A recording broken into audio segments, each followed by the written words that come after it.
Okay, I'm Gary Houchins. I'm the chair of this committee. It's my pleasure to call to order the committee meeting for curriculum instruction and assessment. We have board members and committee members Laura Timberlake, Kathy Gornick, and Tracy Cusick here. Vice chair of this committee, Elisa Johnson, couldn't be with us today. We have four items here. I believe all are action items, which will require lots of committee participation to get our motions and seconds going to take care of our business. Our first item here is the voluntary certification of non-public schools. Presenter includes Associate Commissioner Kelly Foster, and she can introduce her other staff members. Great, thanks. Good afternoon.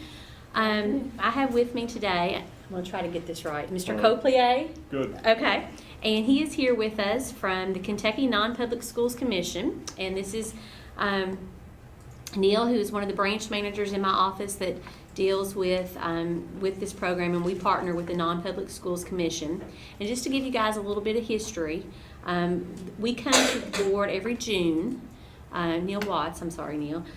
We come to the board every June with this staff note to you all, and basically the Kentucky Non-Public Schools Commission is coming to you all saying that these schools, we're bringing 39 in front of you, have successfully completed the voluntary accreditation process, and the Kentucky Board of Education first approved this process in 1992 and then revisited that again in 2006.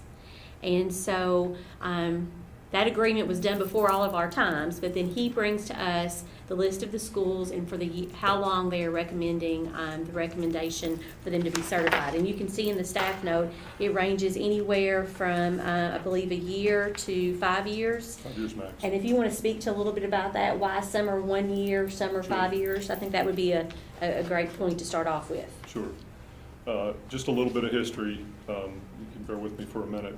1985 is when schools began to have the option of being in voluntary compliance with state standards. Non-public schools were no longer forced to meet state guidelines, so voluntary compliance came into being in 1995. With the Kentucky Education Reform Act of 1991, the language removed reference to anything but the common schools. So starting in 1991, we already had a relationship with KDE, a good relationship starting in 1985. After 1991, we developed a process by which willing non-public schools that wished to conform to standards, that wished to avail themselves of things like KHSA sports, Kentucky Teacher Intern Program, loan forgiveness programs, those schools had an avenue by which they could be officially recognized by the state. So that's how the Kentucky Non-Public Schools Commission came into being in 1993. The state was no longer overseeing these non-public schools. The state sanctions the Non-Public Schools Commission to do the vetting and to bring these recommendations to the board. So that's what we've done every year since 1993. In terms of the schools that we brought to you today and that we will bring annually every June, sometimes we'll have a recommendation for 1 year. In those cases, it can be a couple of things. It can be a school that is continuing accreditation, but for whatever reason they had a hang-up. They had some school construction, they had a change of principal, whatever the case was, we allowed them to delay their self-study and their site visit for a year. So in that case, we put them down for a year. We'll come back with that same school next year and ask for 4 more years from you for that 5-year block that we're dealing with. Other schools are new applicants, and maybe there is some minor thing that we need to see taken care of within that 1 year time frame, as opposed to waiting 5 years. So we'll give them the year, and again, we'll come back to you next year with a recommendation for 4 additional years. So that's why you have some of the 4-year recommendations. Most of them are going to be 5. 5 is as deep as we tend to go. There are different accrediting groups that were vetted.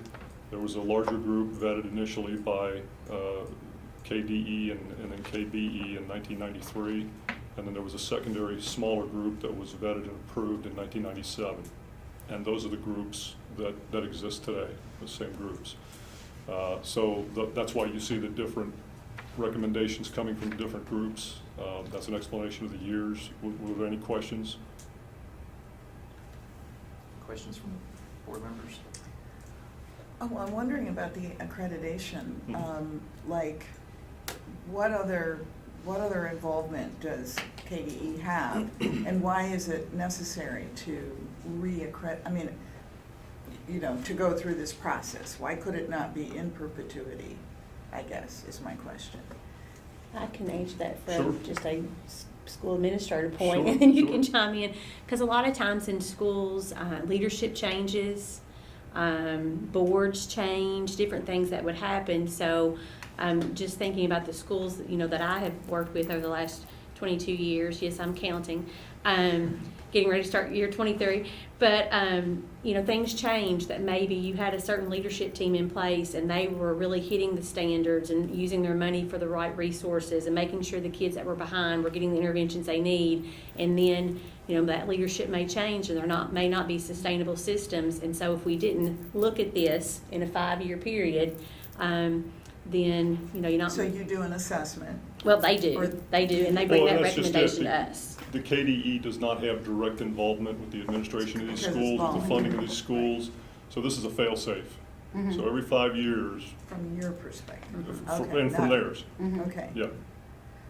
Yeah, I would say accreditation is important to these individual schools Yes. for their credibility, for the way they present themselves to their client families. Many of them are accredited through their denomination-specific organizations and so forth, which is how they ultimately receive accreditation from the Right. Non-Public Schools Right. Commission. So it's a value to them to have state accreditation as well. So I guess my question is more like, if there were other ways that they were evaluated, like we might do with a regular government school, who are ongoingly accredited almost implicitly, and they come under scrutiny when, you know, certain results coming back aren't up to snuff. So, and I didn't know, but if You know, this that- is something you like, then you go for it. Well, I think based on the language of the Kentucky Education Reform Act as of 1991, that wasn't really an option. It wasn't? It was, Okay. the state was taking a complete hands-off attitude to non-public schools. And so this was a means of getting those willing non-public schools who wanted to participate and wanted the state recognition, getting them back in the game. I see. Now, you know, as far as today, that would be a question for the attorneys. You know, based on the law as it stands right now, is that something that the state could get into if it wanted to again? Because my understanding as of 1991 was, based on the language at that time of CARA, that was not possible. Thank you. Anybody else? I understand there are about 73,000 students who attend non-public schools in the state of Kentucky, There's a something bunch. like that. Yeah, so, you know, while this board doesn't have direct authority over any of those schools, we're grateful for the work that you do. We recognize that those schools provide a public service and are serving students in a way that contributes to the public good of the Commonwealth, and so we're grateful for that. Well, thank you for saying that. I mean, we feel the same way. We're glad that there's an avenue to be able to do this, to be able to come and voluntarily comply, as opposed to, well, you're not a public school and you just can't participate. So we'll need a motion and a second to approve this voluntary certification of non-public schools. So moved. One second. Second from Kathy. Okay, any further discussion on this? All in favor, say aye. Aye. Any opposed? Okay, motion carries. Thank you very much. Thank you very much. Thank you. Next up, we have Associate Commissioner. Next up, we have Associate Commissioner Amanda Ellis and Bill Buchanan. They are seeking approval of the preschool grant allotment for 2018-2019.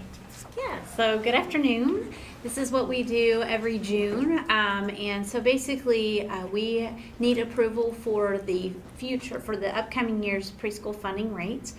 Just as a reminder, our preschool is not universal. It is, you have to qualify. So It can be a disability or at 160% of the poverty level. So you have to qualify to be a part of that. And so we do have a child count that we do in December and in March to determine enrollment for the year, to determine how we set for the funding. And so I'm actually going to turn over to Bill because he does a phenomenal job of walking through this, because it seems a little confusing because it's based on last year's kids with how we fund for the future for this upcoming year. And that's the confusing part. So Bill, I'll just let you walk through it. Okay. Well, thank you. Good afternoon. Thanks for the opportunity to share the preschool funding formula with you and walk through how it works, say a little bit about the formula, and help with any questions that you may have about the next steps with the preschool funding formula. It's based on an average of the number of children served December 1 and March 1. And then what we do is that we take a sum of that average and multiply that by the per child rates. We have a flat rate for at-risk students. That's up to 160% of federal poverty level. Speech, which is children with disabilities, and children with disabilities with developmental delays. And then we have a weighted average for severe disabilities. And on page 2, I believe, of the staff note, we sort of provide an overview of what this looks like. So when the department receives funds, what do we do with it? So we run it through the formula I mentioned, and this is what it looks like. You take each of the categories, you find the average student enrollment, preschool enrollment, for December and March, right? Multiply that by the rate. Those rates, that's what we're asking for approval today. It generates amounts, including a total amount. The second chart below that explains or illustrates what a district will do once it receives its allocation. And that is, it can use the funds for allowable purposes, and those purposes would include things like salary, benefits, and print and travel. Those are just examples. But as you can see, there are lots of activities beyond what our state fund provides that are necessary for providing high quality services. So often school districts have to use other funds. They use local money, federal funds, and when non-eligible students are served, they may use tuition dollars as well to support high quality services. Clearly it's not enough. So what we emphasize is the importance of public-private partnership to ensure high-quality services are provided. And with the legislature renewal of the partnership grants, we will have new opportunities for school districts to apply for funds moving into the new school year. And if you look onto the next page, just real briefly, you will see that we did have an increase. You can see the students served, and actually, if you'll go one more down, there we go. You can see where we increased nearly 2,000 students, which is a great thing.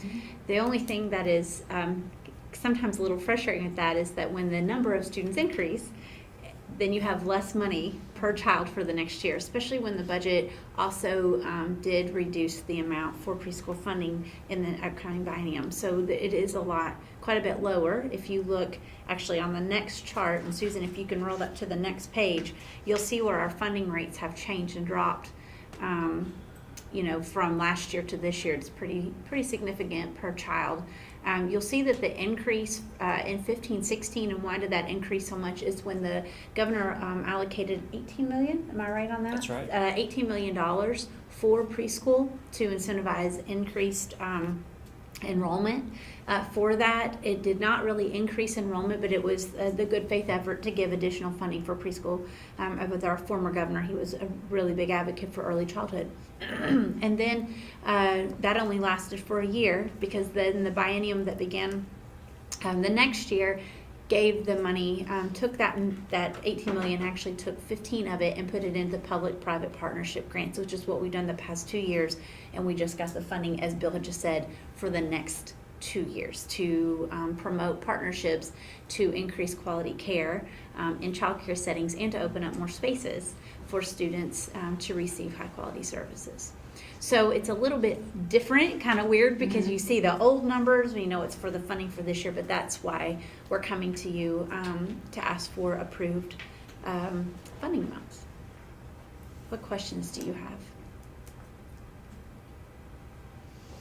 In terms of the schools that actually will qualify for receiving these funds per se, is that only those that are quote unquote like Head Start type or No, do totally you want to separate? speak to that? Right, so the intent of It's the a good funds is question. to incentivize public-private partnerships to provide full-day, high-quality services to serve CCAP, Child Care Assistance Program, eligible preschool students. Mhm. So we're encouraging school districts to partner with childcare. But in some cases, there may be limited number of childcare providers. So they may, in some cases, partner with Head Start. In other cases, they may create a early childhood center. Mhm. Again, if child care doesn't exist, it's a way of, again, incentivizing quality, and that's the intent. So it's not necessarily Head Start, but it could be. It really Mhm. depends Kind of common on. district. Yeah. That's right. Okay. Mhm. Makes sense. Thank you. There are no other questions. Do we have a motion? Second. Motion from Tracy. One second. Second from Mark. Thank you. Any other discussion? All in favor? Aye. Opposed? Motion carries. Thank you. Great.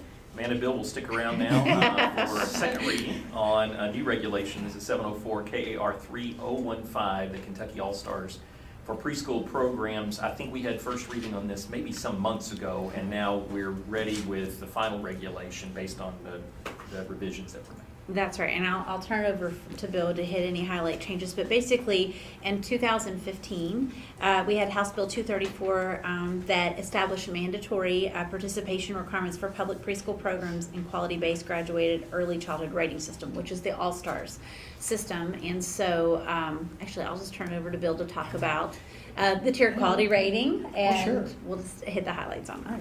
You heard earlier about stars and creating a stars. Well, in early childhood, there's a star system too.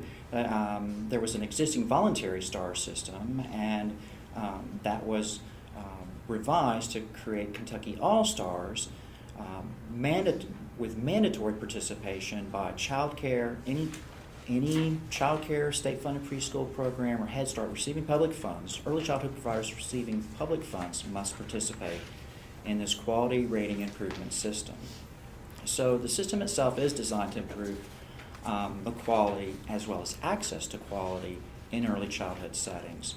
And in 2015, we had a pilot study conducted by UK to determine the impact on publicly funded early childhood providers.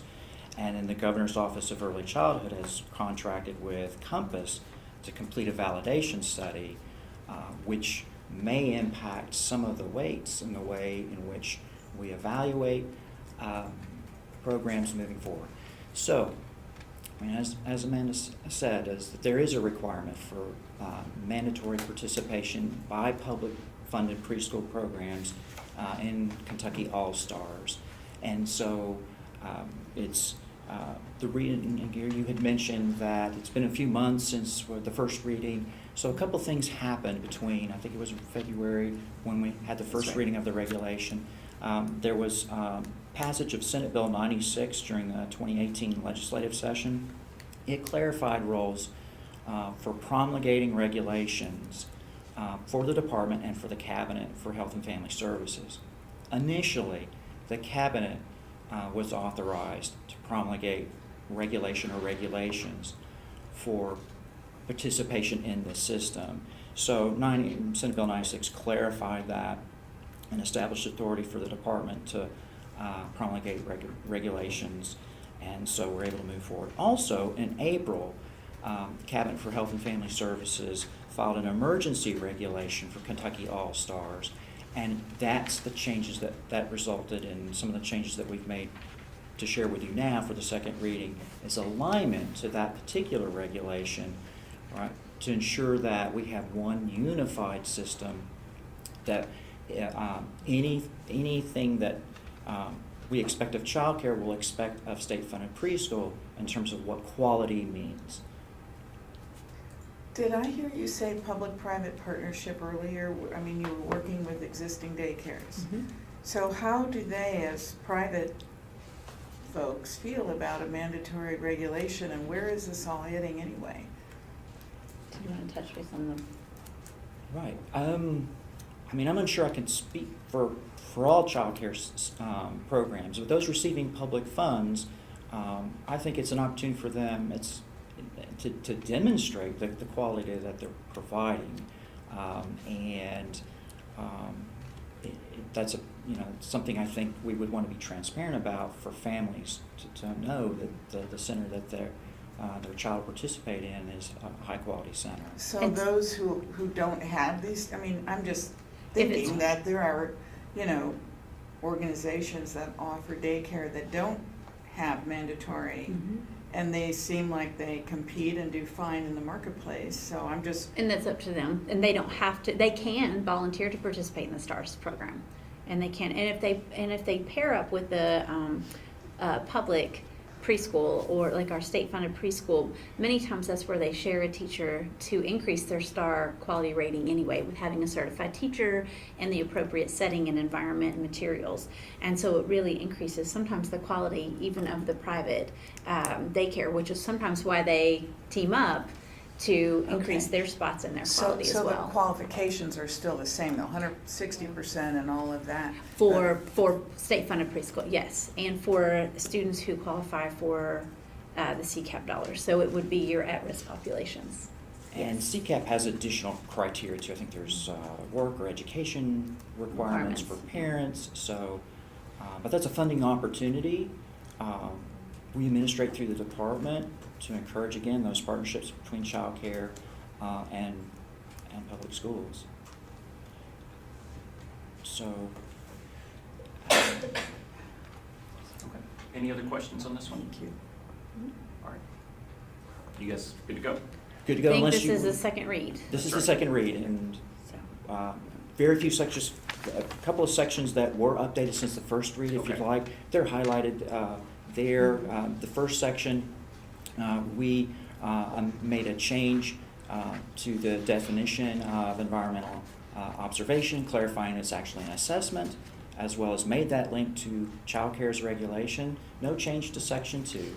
Section 3, there was a change made, again, in alignment to the child care regulation, as well as clarification that each site must complete an environmental assessment. No changes to sections 4 or 5, 6 or 7. And then section 8, we clarified the appeals process so that there's not an automatic call for a hearing if there are concerns about a particular center's rating, or if that rating is revoked. There's not an automatic appeal for that. Rather, there's some steps that have to occur locally. The commissioner would have an opportunity to review that and then issue an opinion before it would then go to administrative hearing. I have a question. As far as dollars being allocated, how does it compare to the federally funded dollars? For instance, Head Start, when do those funds get appropriated to this? And then when do the funds that we are voting upon today get allocated towards the programs? Are they the same time? Is all money There's dispersed? different schedules. So we're on a state-funded schedule. Head Start is on a federal schedule, and with this state-funded preschool programs, we allocate the funds straight from the department. Federally, it's federal to local in terms of the allocation of the funds. But do you know ahead of time how many what your dollar amount is going to be that's coming from Head Start? They don't have a Sure. reporting requirement to us. I mean, we can get that information for you if you're interested, but there's no reporting mechanism So for you Head really Start don't to. know what the income is? We don't know what That's- right, that's between the what I'm For Head local, Start, for Okay. right, Head that's Start. between the local I and think the, that- yeah. okay. Thank you for the clarification. I was just trying to figure Yeah. that out, where, Right, what kind of. good question. Sure, it is a good question. And finally, we conclude with the timeline, next steps, with approval of the second reading.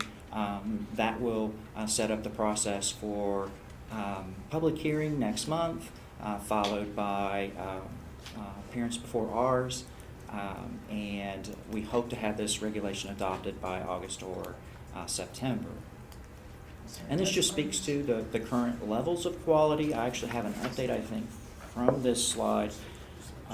We have currently about 500, a little over 505 sites, state-funded, receiving state-funded preschool. 441 are 5-star, 6 are 4-star, and 58 are 3-star.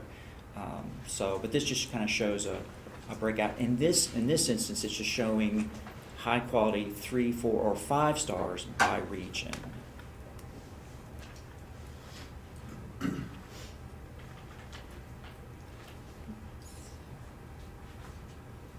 Okay. Anything else on the All-Stars regulation? Okay, if not, we'll need a motion and a second.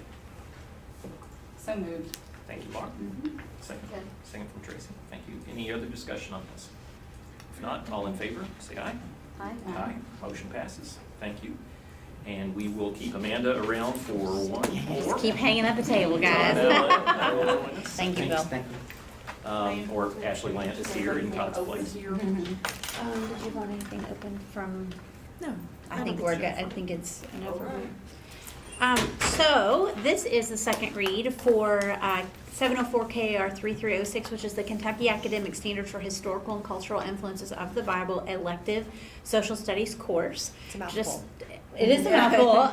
Just as a reminder, this was put in place in 2017 by our General Assembly for House Bill 128, which required the department to create standards for this specific purpose of an elective. It is not required, but we were charged with writing the standards. So this is a second read. We had great feedback on the first read, and so now we're back with the second to show you changes that we've made to that, so we're able to hopefully fulfill what you all expected of that and give you an update on how we got input and move forward.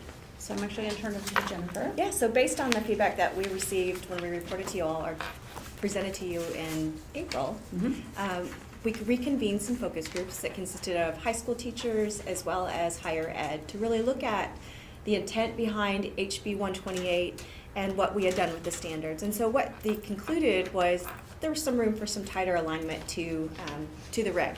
And so just some slight changes. Last time we talked about the architecture, so I'll just focus on the changes this time around historical thinking especially. Really changing from thinking about influence to interplay. I think we talked about that last time, just to really highlight the relationship, but then also making the change from the Bible and other religions text to biblical text. And truly, those are the big changes that were that looked at through the focus groups. We then reconvened the writing committee, and everyone was very supportive of what the changes were. So I think that's pretty much it. What questions can we answer about the process or the standards themselves? Again, the framework really around the three strands was to push on the academic study of the Bible. That's right. Yes. I really appreciate the work the committee has done on this. Yeah. This is a course that schools could have taught in the past. Absolutely. But That's with right. this bill, it gave a framework for schools to be able to do it in a way, and especially with state standards, that makes it more unified across the Right. state, and I Yeah. think preserves the integrity of the course as an academic approach to the Bible. So Absolutely. really grateful for all the work that went into it. We appreciate the feedback. It was very helpful and a guided conversation, so that was good. Good. All right. Any other discussion on this one? Okay, so we will need, again, a motion and a second to approve 704 KAR 3306, Academic Standards for Historical and Cultural Influences of the Bible. Kathy moves. I'll second. Second from Laura, thank you. All in favor, say aye. Aye. Aye. And the motion passes. Thank very you, guys. much. Thank you very much. Thank you for all your work. Absolutely. And now I'll just need one more motion to adjourn the meeting. She says Laura's hands up, that's gonna take that as a motion.